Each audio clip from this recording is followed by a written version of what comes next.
प्यारे दोस्तों, उसी सीरीज में अपन अगली क्वेश्चन के ऊपर चर्चा करते हैं। चैप्टर नंबर 2 विद्युत विभव का जो चैप्टर है, धारिता वाला जो चैप्टर है, उसमें आगे के क्वेश्चनों की चर्चा कर रहे हैं। तो अगला क्वेश्चन क्या है? विद्युत धारिता का मात्रक एवं विमीय सूत्र लिखिए। विद्युत धारिता का मात्रक एवं विमीय सूत्र। तो धारिता का जो सूत्र होता है, धारिता का जो मात्रक और सूत्र, धारिता का सूत्र होता है वो होता है आवेश बट्टा विभव। आवेश बट्टा क्या होता है? विभव। तो मात्रक सीधा सा बन जाएगा कूलाम पर वोल्ट। क्या बन जाएगा? कूलाम पर वोल्ट। या इसका जो मात्रक होता है वो होता है फेरेड। क्या होता है? फेरेड। क्या होता है? फेरेड। इसके जो अन्य मात्रक अपन लिखते हैं उसमें पहला मात्रक होता है मिली फेरेड, जो 10 की पावर -3 फेरेड होता है। माइक्रो फेरेड 10 की पावर -6 फेरेड होता है। पिको फेरेड 10 की पावर -12 फेरेड होता है। नैनो फेरेड 10 की पावर -9 फेरेड होता है। ओके, इसी के साथ अगले ने पूछा है कि विमीय सूत्र। इसी के साथ क्या पूछा गया है? विमीय सूत्र। तो विमीय सूत्र, आवेश का जो विमीय सूत्र होता है या जो सूत्र होता है वो क्या होता है? धारा इनटू समय। और विभव का सूत्र क्या होता है? कार्य बट्टा आवेश। कार्य बट्टा आवेश। तो विमीय सूत्र निकालने के लिए क्या हो जाएगा? धारा इनटू समय गुणा आवेश बट्टा कार्य। डियर स्टूडेंट, आवेश की जो विमा होती है वो A1 T1, धारा की विमा A1 और समय की विमा T1, अपोन में कार्य की विमा होती है M1 L2 T-2।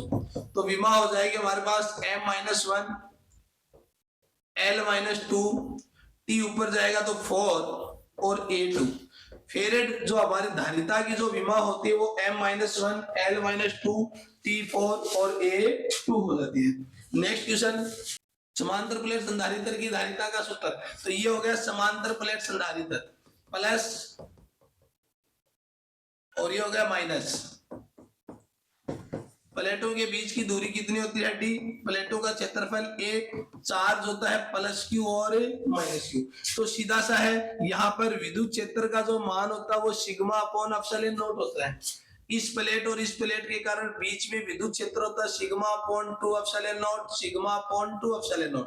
तो कुल विद्युत क्षेत्र जो होगा वो सिग्मा अपॉन एप्सिलॉन नॉट।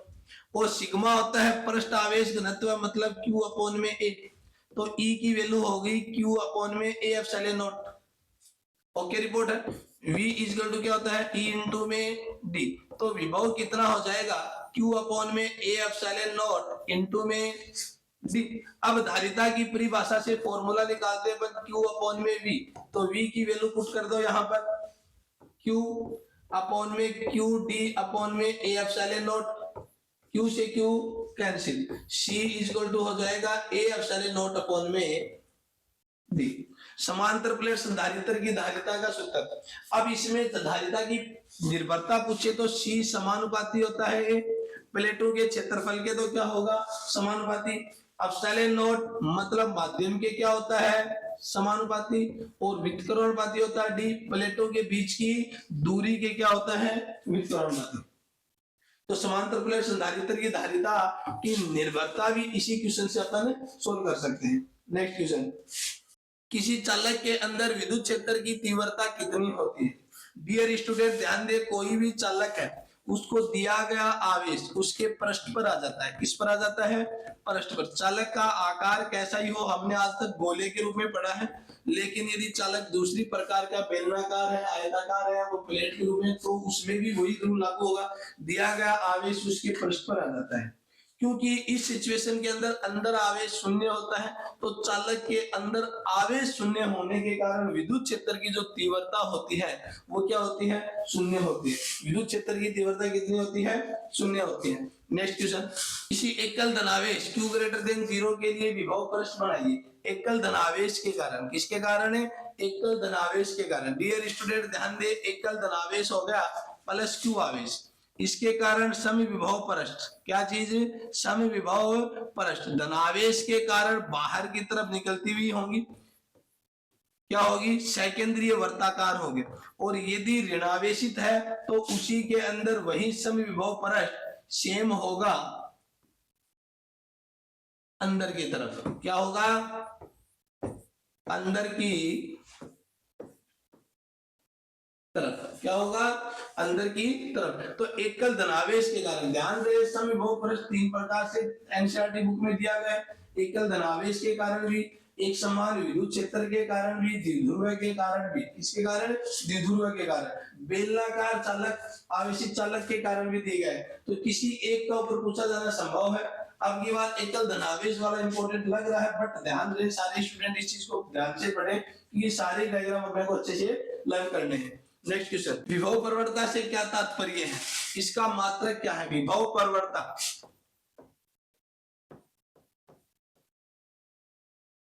विभव बट्टा में दूरी। क्या होता है, विभव बट्टा में दूरी।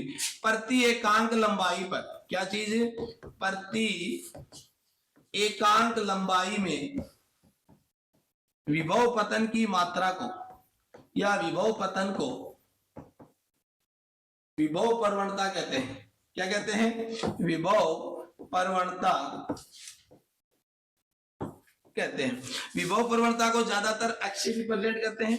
v अपॉन में क्या होता है, l। इसका मात्रक वोल्ट पर मीटर होता है। क्या होता है, वोल्ट पर मीटर। तो प्रति एकांक लंबाई में विभव प्रवणता पतन के मान को क्या कहते हैं, विभव प्रवणता। और इसका मात्रक क्या हो जाएगा, वोल्ट प्रति मीटर। डियर स्टूडेंट, एक छोटी सी बात इसी के बीच में कि विभव प्रवणता जिसके बीच का भी दूरी के साथ परिवर्तन होता है उसको प्रवणता से बोल देते हैं। वो समय के साथ परिवर्तन होता है उसको दर से बोल देते हैं। किससे बोल देते हैं, दर। किसी भी चीज का मान समय के साथ परिवर्तित हो रहा है तो उसको उसकी दर कहते हैं। जैसे शक्ति, कार्य करने की दर। उसी प्रकार यदि किसी भी भौतिक राशि का परिवर्तन यदि लंबाई या दूरी के साथ हो रहा है तो उसको प्रवणता बोल देते हैं। क्या बोल देते हैं, प्रवणता। नेक्स्ट क्वेश्चन, सेम वैसे ही क्वेश्चन, किसी रेखीय आवेश के कारण समविभव पृष्ठ। क्या चीज, रेखीय आवेश के कारण समविभव पृष्ठ। तो ये रेखीय आवेश हो गया, चाहे पल धनावेश हो चाहे ऋणावेश हो, इसके कारण समविभव पृष्ठ जो लेते हैं अपन तो वो बेलनाकार होता है। क्या होता है, बेलनाकार। ज्यादातर समविभव पृष्ठ एक गाउसियन पृष्ठ के रूप में चारों ओर से कवर करने वाले क्षेत्र को दर्शाया जाता है। इसको चारों ओर से। तो किसी रेखीय आवेश के लिए समविभव पृष्ठ बेलनाकार होता है। क्या होता है, बेलनाकार। नेक्स्ट क्वेश्चन, संधारित्र को परिभाषित कीजिए। संधारित्र की परिभाषा। तो संधारित्र क्या होता है,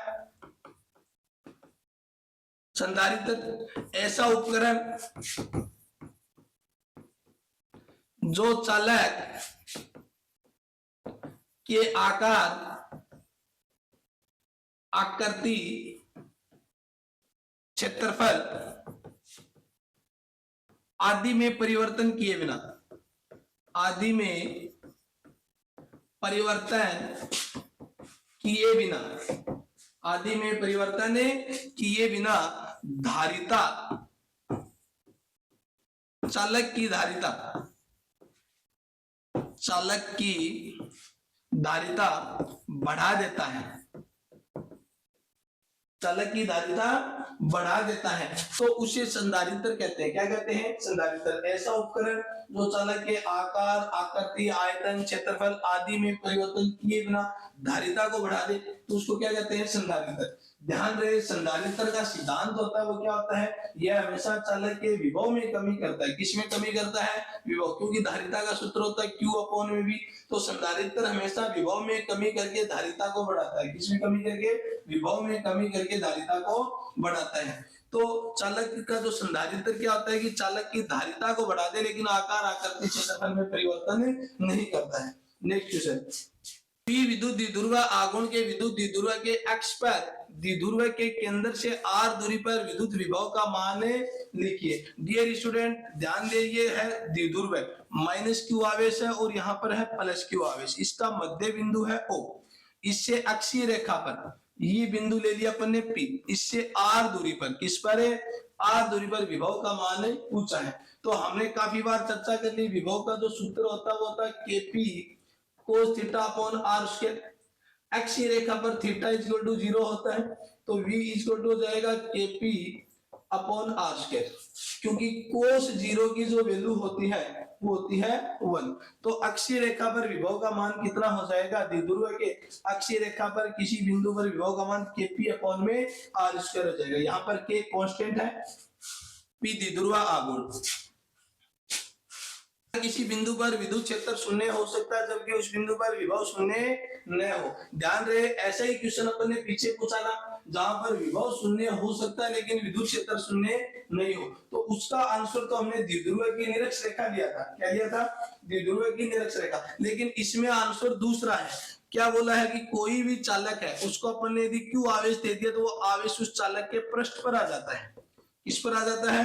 पृष्ठ पर। और एनसीईआरटी के अंदर ये क्वेश्चन बहुत इंपॉर्टेंट फॉर्म में दिया गया है कि यहाँ पर जो विद्युत क्षेत्र होता है वो नॉट इक्वल टू जीरो होता है, लेकिन अंदर आवेश शून्य होने के कारण विभव विद्युत क्षेत्र वो क्या होता है? शून्य। यहाँ पर जो विभव होता है वो अंदर नियत बना रहता है। क्या बना रहता है? नियत। बोले के लिए अपन ने बार बार पढ़ा है, क्योंकि अपन V इक्वल टू जानते हैं E डॉट में क्या होता है? D R. और यहाँ पर E equal to zero put करने पर V equal to integration dot D R अपन करते हैं तो V इक्वल टू नियत मान आता है। क्या आता है? नियत। तो कोई भी चालक, उदाहरण क्या है, कोई भी चालक के अंदर विद्युत क्षेत्र शून्य होता है। विद्युत क्षेत्र क्या होता है? शून्य, लेकिन विभव शून्य नहीं होता, विभव नियत बना रहता है। Next question. इसी के साथ अपने जो फैक्ट जो सेकंड चैप्टर थे उसके जो लघुतरात्मक अति लघुतरात्मक जो क्वेश्चन थे उनकी चर्चा अपन कर चुके हैं। लघुतरात्मक क्वेश्चनों की वीडियो नेक्स्ट वीडियो में आएगी। ध्यान रखें इस चीज को, इंपॉर्टेंट। इन बच्चों को, अपने जो भी साथी हैं उनको शेयर करें, चैनल को सब्सक्राइब करें और वीडियो को लाइक करें।